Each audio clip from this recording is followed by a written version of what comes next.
Hello everyone. So in this lecture we are going to see substitution nucleophile of order 2. Substitution nucleophile of order 1 हमने cover किया है. अगर आपने नहीं किया है तो मैं उसका डिस्क्रिप्शन में लिंक दे दूंगा, तो आप वहां से जाकर के वो कंप्लीट कर देना. चलिए नेक्स्ट हम शुरू करते हैं. Substitution nucleophile of order 2, SN2 mechanism बहुत इंपॉर्टेंट है. ठीक है, अब SN2 के बारे में थोड़ा बहुत इंट्रोडक्शन यहाँ पर है, बट अगर आप SN1 को अगर आप पढ़ के आ रहे हो तो फिर आपको बहुत बेनिफिट होगा SN2 को समझने के लिए. ठीक है, क्योंकि उसके ही कुछ वाइस एंड वर्सा केसेस हैं जो हम यहाँ पर लेने वाले. ठीक है, तो यहाँ पर आपको दिया हुआ है कि उसके बारे में कुछ डेफिनेशन दिया हुआ है. ठीक है, हम चलते हैं डायरेक्टली उसके मैकेनिज्म पे. अब हमने देखा था SN1 में हमने क्या किया था, एडिशन ऑफ वाटर किया था. ठीक है, अब भी यहाँ पर भी हम वही करेंगे. ठीक, हम लेने वाले हैं RX, इसके अंदर हम क्या ऐड करेंगे, H2O ऐड करेंगे, है ना. और फिर यहाँ पर हम लोग रहे polar aprotic solvent. Polar protic solvent हमने SN1 में लिया था, और यहाँ पर हम क्या ले रहे हैं, पोलार अप्रोटिक सॉल्वेंट ले रहे हैं. और यहाँ पर हमारा क्या प्रोडक्ट मिल जाएगा, ROH मिलेगा, और यहाँ से HX हमारा बाहर चले जाएंगे. ठीक है, ये सिंपल सा रिएक्शन है सर. यही तो सेम नेट सेल रिएक्शन हमने प्रीवियस वाले रिएक्शन में लिखा था SN1 में. तो इसमें और उसमें फर्क क्या है, देखते हैं अभी फर्क क्या है. यहां पर एक बात याद रखना, जैसे उसमें फॉर्मेशन ऑफ कार्बोकैटायन हो रहा था, there is not formation of in this no carbocation form. इसमें कार्बोकैटायन नहीं फॉर्म होता है. जब कार्बोकैटायन ही नहीं फॉर्म होगा तो रीअरेंजमेंट के चांसेस ही नहीं है ना, सिंपल. अब कार्बोकैटायन का इसमें फॉर्मेशन नहीं हो रहा है. ठीक है, देखते हैं और क्या है. ये पॉइंट आप याद रखना कि इसमें कार्बोकैटायन का फॉर्मेशन नहीं हो रहा है. ठीक है, अगर कार्बोकैटायन नहीं होगा तो रीअरेंजमेंट का चांसेस नहीं है. चलो, अब इतना तो हमने लिख लिया. अब आगे देखते हैं कि इसमें और क्या है. इसमें जो रेट डिटरमाइनिंग स्टेप है, जो RDS स्टेप है, उसके अंदर हमारे पास में दो मॉलिक्यूल्स आने वाले. कितने, दो मॉलिक्यूल्स टेक्स प्लेस होने वाले. मतलब जब आप सर इसके बाद में 2Q लिखा हुआ है ना, जैसे SN1 के रेट डिटरमाइनिंग स्टेप में, मतलब जिस स्टेप में सबसे ज्यादा समय लग रहा है रिएक्शन को, फॉर एग्जांपल अगर रिएक्शन 10 मिनट का है तो 7 मिनट कौन लेगा, स्टेप नंबर वो जो अपना रेट डिटरमाइनिंग स्टेप है. ठीक है, तो यहां पर रेट डिटरमाइनिंग स्टेप जो रहेगा वहां पर अपने को क्या रहेगा, दो मॉलिक्यूल्स इन्वॉल्व होंगे, वो हमें दिखेगा. ठीक है, कोई दिक्कत नहीं. इसीलिए हम इसको 2 ऑर्डर वाला बताते हैं. अगर आप केमिकल काइनेटिक्स के टर्म्स में बात करोगे तो SN1 में हमें सिर्फ एक बार ऐसे ट्रांजिशन स्टेट देखने मिला, 2 में हमें 2 ट्रांजिशन स्टेट देखने मिलेगा. ठीक है, इन सब के ऊपर उतना अभी डिस्कशन नहीं करेंगे. ठीक है, हम आगे चलते सीधा मैकेनिज्म को देखते हैं. ठीक है, अब हम देखेंगे मैकेनिज्म पे क्या है. मैकेनिज्म में इतना याद रखना कि यहां पर जो हम R ले रहे हैं, जो हम R लेंगे, ओके, जो हम यहां से ROH लेते, फॉर एग्जांपल एक एग्जांपल ले लेते, CH, यहां पे हम क्लोरीन लगा देते हैं, क्लोरीन लगा दिया, और इसके इसको हम कर देते हैं सॉलिड, इसको हम कर देते हैं हमारा कुछ इस तरीके से. यहाँ पर हाइड्रोजन है, ये बॉन्ड है. हाँ, ये इसका मतलब होता है कि ये आपका कौन सा बॉन्ड है, इसका क्या मतलब होता है, ये होता है आपका जो फ्रंट साइड वाला रहता है ना, जो मेरे प्लेन के फ्रंट साइड में. 3D स्ट्रक्चर को हम लोग 2D में रिप्रेजेंट कर रहे हैं, तो कुछ इस तरीके से रहने वाला है. ठीक है, और हमारा एक ऊपर की तरफ में बॉन्ड रहेगा, है ना, यहां पर एक हाइड्रोजन है, सिंपल.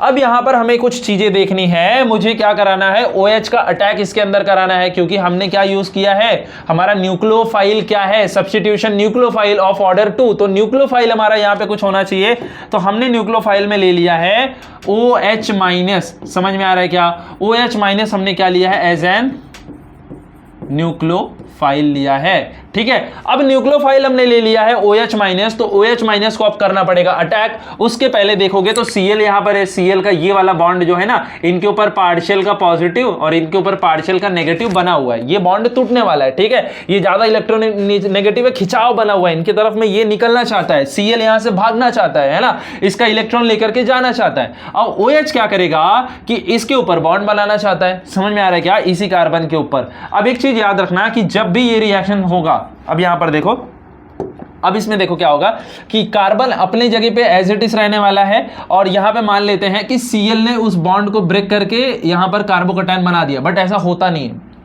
ऐसे सब लिखेंगे नहीं क्योंकि कार्बोकैटायन का फॉर्मेशन नहीं हो रहा। हम ऐसा समझते हैं कि यहाँ पर हमारे पास कार्बन था, यहाँ पे H था, और ये अपना डार्क साइड वाला हो गया और ये अपना बैक साइड वाला हो गया, है ना। ये फ्रंट साइड हो गया, ये बैक साइड हो गया, यहाँ पे एक हाइड्रोजन, यहाँ पे एक हाइड्रोजन। अब हम देख रहे हैं कि ये जो है ना, ये बॉन्ड जो है हल्का हल्का वीक हो रहा है, ये बॉन्ड हल्का हल्का वीक हो रहा है, क्लोरीन वाला, क्लोरीन का बॉन्ड हल्का सा वीक हो रहा है। क्यों? क्योंकि जो OH माइनस था ये बैक साइड से अटैक करने की कोशिश करता है। किस साइड से? Back side attack,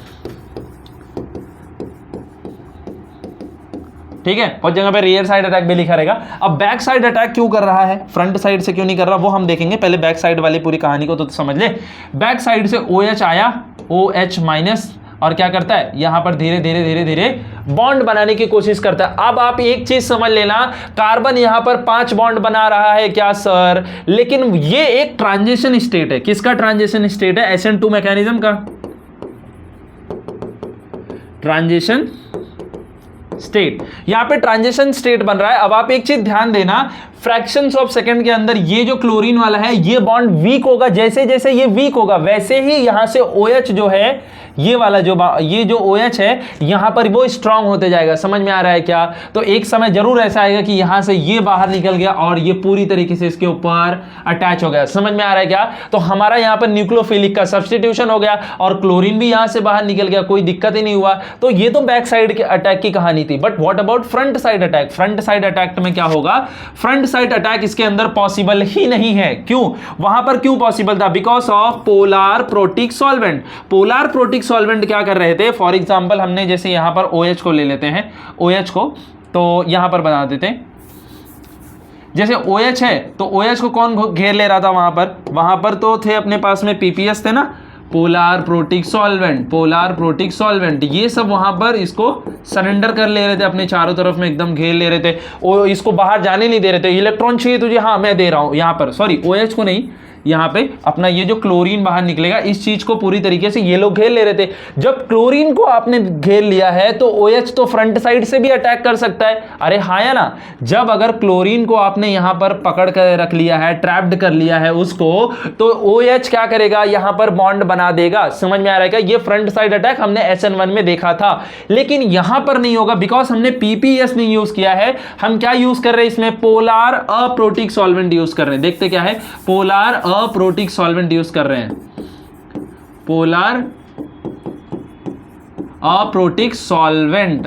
polar aprotic solvent क्या है? ये पोलर तो है बट प्रोटिक नहीं है, मतलब H+ का सप्लाई नहीं कर रहा है। H+ का सप्लाई नहीं करेगा तो ये Cl- आएगा क्यों इसके पास? समझ में आ रहा है क्या? Cl- आ रहा है क्योंकि उसे इलेक्ट्रॉन का लालच दिया जा रहा था। समझ में आ रहा है? हमने पिछले वाले में PPS यूज किया था, यहां पे मान लेते हैं मिथाइल अल्कोहल यूज कर लेते हैं, वो तो है ही नहीं पोलर प्रोटिक सॉल्वेंट। तो वो क्या करेगा कि इसको जो Cl है ना, Cl को कोई हटाने वाला नहीं है। पिछले वाले में पोलर प्रोटिक था, इसमें कोई नहीं है, इसीलिए क्लोरीन यहीं पर रहेगा, क्लोरीन अपने जगह पर ही रहेगा। मतलब ये बॉन्ड वीक होते जा रहे हैं। जैसे यहां पे ये बॉन्ड वीक हो रहा है, एक समय बाद Cl- बन जाएगा, तो यहां पर ये तो अपनी जगह पे आकर के अटैच हो जाएगा। तो मतलब SN2 में बैक साइड अटैक पॉसिबल है, फ्रंट साइड अटैक पॉसिबल नहीं है। ठीक है, ओके। तो ये हो गया अपना SN2 का मैकेनिज्म, सिंपल सा। एक चीज और ध्यान देने वाली बात है कि इसमें जब ये अपना C है ना, ये जो कार्बन है, जब इसमें कार्बोकैटायन का फॉर्मेशन ही नहीं हो रहा है